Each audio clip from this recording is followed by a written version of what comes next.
నీ కాయగా ఇప్పుడు ముచ్చట తింటానిక పిల్లలు అడిగితేనే మీకు జవాబు చెప్తలేరు. పిల్లలు అడిగితేనే చెప్తలేరు.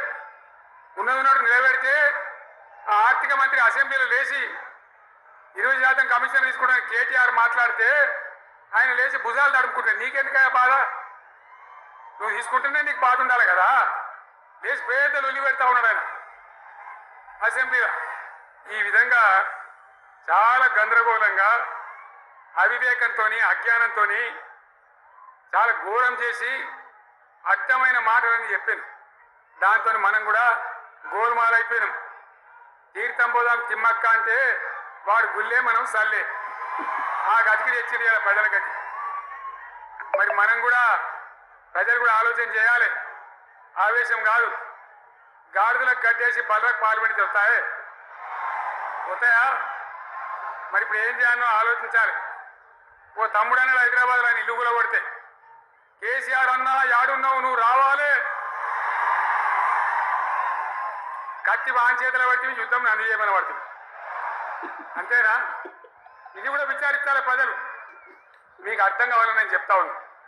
అందుకే ఓడగొట్టుకున్న కారణే వెతుక్కోవాలి.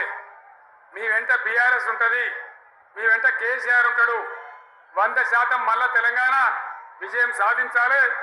గులాబీ జెండా ఎగిరేయాలి. అద్భుతమైన తెలంగాణను మళ్ళీ సాధించాలి.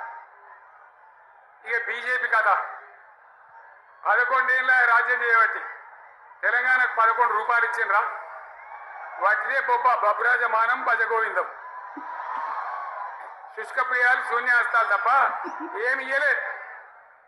157 కాలేజీలు పెడితే మెడికల్ కాలేజీలు ఒక్కటన్నా తెలంగాణకి ఇచ్చిండ్రా?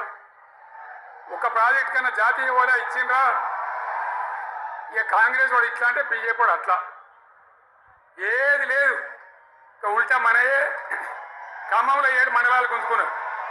శ్రీలేరు ప్రాజెక్టు గుంజుకున్నారు. నరేంద్ర మోడీ మాట్లాడతాడు. ఏం మాట్లాడతాడు? తెలంగాణ వచ్చిందిరా అని తెలంగాణలో సంతోషపడితే తల్లిని చంపి బిడ్డను బతికించిండు అంటాడు. ఎన్నోసార్లు అంటాడు, ఒక్కసారి కాదు. ఈ విధంగా అది కూడా మనం వెనకొచ్చేది కాదు. ఈ సందర్భంలో ఒక మాట బీజేపీ అంటే నాకు జ్ఞాపకం వచ్చింది.